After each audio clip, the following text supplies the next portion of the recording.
Olá, amigos. Estamos juntos novamente para estudarmos a palavra do nosso Senhor. Louvado para todos sempre seja o nome do nosso Deus. E a aula que vamos ministrar agora é a aula de número 54, Palavra Poderosa. Através do Instituto Superior Formação de Guerreiros, estudamos então a palavra do nosso Deus, entendendo que esta aula é parte integrante de um curso de teologia básico, em que todos os temas ministrados temos em apostilas que poderão ser adquiridas através dos contatos oliveirasiloafrica@gmail.com, Bispos Antônio Oliveira e Gorete Oliveira. Dentro de uma introdução, tomamos a passagem que está em Atos, no capítulo 28, versículos 30 e 31, que diz: por 2 anos permaneceu Paulo na sua própria casa que alugara, onde recebia todos que os procuravam, pregando o reino de Deus e com toda intrepidez, sem impedimento algum, ensinava as coisas referentes ao Senhor Jesus Cristo. Olhando para esse texto, nós percebemos que Paulo, dentro da sua condição de preso na cidade de Roma, uma prisão domiciliar, sua primeira prisão, portanto, ele ali teve a oportunidade de alugar uma casa e ali ele pregava o reino de Deus. E quantas coisas nós precisamos mudar no nosso conceito religioso, né? Muitas vezes nós entendemos que igreja é o templo, até chegamos a chamar de casa de Deus, como se nós estivéssemos valorizando em especial o templo onde as pessoas se reúnem. E ali geralmente é colocada uma placa e as pessoas entendem que aquele lugar é a sua igreja.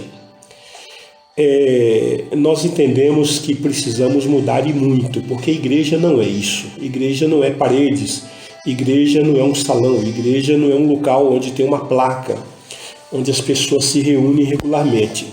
Igreja é união de pessoas, onde quer que elas estejam, ali elas formam a igreja.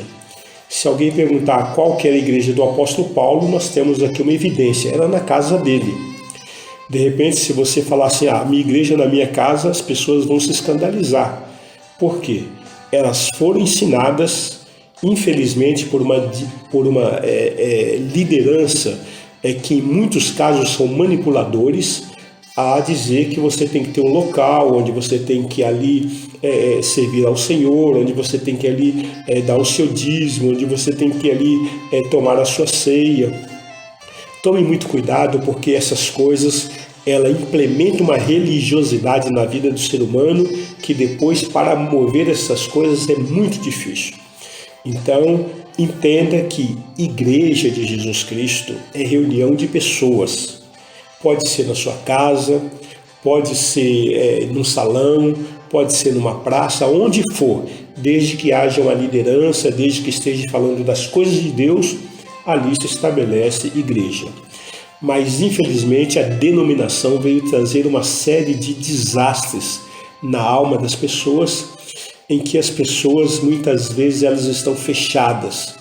E fechadas na religiosidade, elas não permitem que Deus possa estar operando com maior liberdade nas suas vidas, né?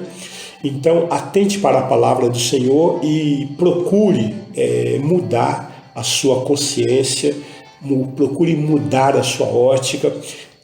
O que eu costumo dizer é o seguinte: tenha coragem de mudar, mas a mudança segundo a palavra de Deus, né?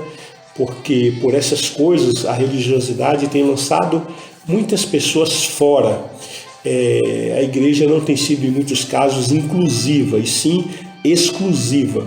Porque se a pessoa não se ajusta àquele sistema, se a pessoa não se ajusta àquele dogma, se a pessoa não se ajusta àquela doutrina, se ela não se ajusta àquela denominação, então ela não faz parte daquele corpo, ela não faz parte daquele grupo. Então, mais uma vez eu te chamo a atenção para que você entenda que a casa de Deus é a reunião de crentes e não um templo e não uma obra feita de cimento, né? A posição em Cristo é o tema que nós estamos abordando nesses estudos. E nós perguntamos: você gostaria de estar no centro da vontade de Deus? Então vamos juntos falar sobre esse assunto de uma forma mais específica, onde nós estamos avaliando sobre os métodos de pena capital ou pena de morte. E a aula passada falamos um pouco sobre o método da asfixia, da fogueira, do esmagamento e esmagamento por elefante. E a partir de agora vamos falar também de outros métodos e queremos retomar pelo método de morte por 1000 cortes. A morte por 1000 cortes é um método de execução no qual o réu foi julgado culpado, então ele sofre mutilação por grande quantidade de cortes em áreas específicas do seu corpo, com uma faca especial ou um objeto cortante que seja. E assim, por aquele excesso de corte, a pessoa naturalmente ela tem uma grande perda de sangue, ela naturalmente tem uma hemorragia e ali ela acaba sucumbindo, ela acaba morrendo em função daqueles cortes. Há um outro método também conhecido como decapitação, e dentro desse método é a remoção da cabeça de um ser vivo, que invariavelmente resulta na morte da vítima, do condenado, né? Na grande maioria dos seres vivos, portanto. Em algumas exceções nós temos, como minhocas, barata, planárias, né? Que nem sempre a decapitação leva à morte desses animais. Mas a decapitação é muitas vezes intencional, né? Com o intuito de assassinar ou executar uma pessoa, através do uso de uma faca, ou de uma espada, ou de um machado, ou serra, ou mesmo de uma guilhotina.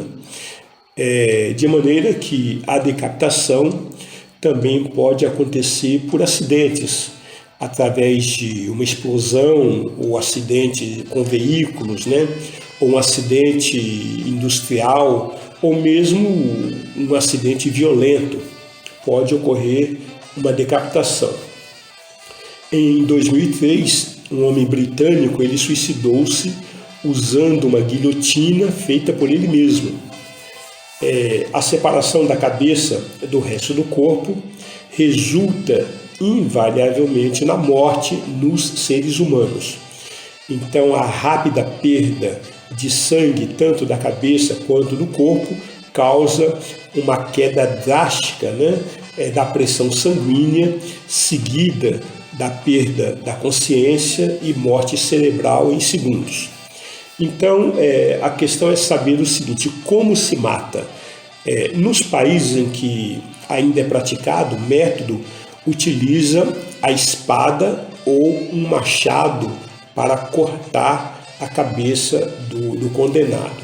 E assim o condenado é geralmente vedado, ou melhor, vendado, e pode ficar sentado ou deitado. Quando apenas um golpe do instrumento cortante é suficiente para decapitar a vítima, ela perde a consciência em segundos. No entanto, devido ao fato de os músculos e as vértebras do pescoço serem rijos, a decapitação pode exigir mais golpes, né? E como é que se morre? A morte ela ocorre porque a medula espinhal, que abriga células que transmitem impulsos vitais do cérebro para os órgãos, é cortada. Assim, batimentos cardíacos e respiração cessam instantaneamente e a consciência dura em média uns 3 segundos e a pessoa morre em função dessa execução. Falando sobre o grau de sofrimento, é um grau mínimo se o carrasco agir com habilidade e cortar a cabeça num só golpe, de maneira que cada golpe extra aumenta o sofrimento. E onde é aplicada essa sentença de morte? Ela é aplicada na Arábia Saudita, na China, na Guatemala e no Iraque. São os países que utilizam esse método para a pena de morte. Existe também um outro método chamado de desmembramento. O desmembramento é um método de aplicação de pena de morte.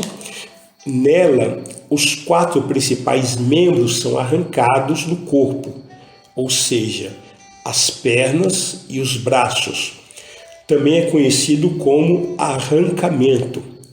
Na França, sob o antigo regime, era a pena aplicada aos regicidas. Então, era esse tipo de pena aplicado naquela época. Podemos falar um pouco sobre algumas vítimas que foram notáveis e que sofreram esse tipo de condenação, como Jacques Clément, que viveu entre 1567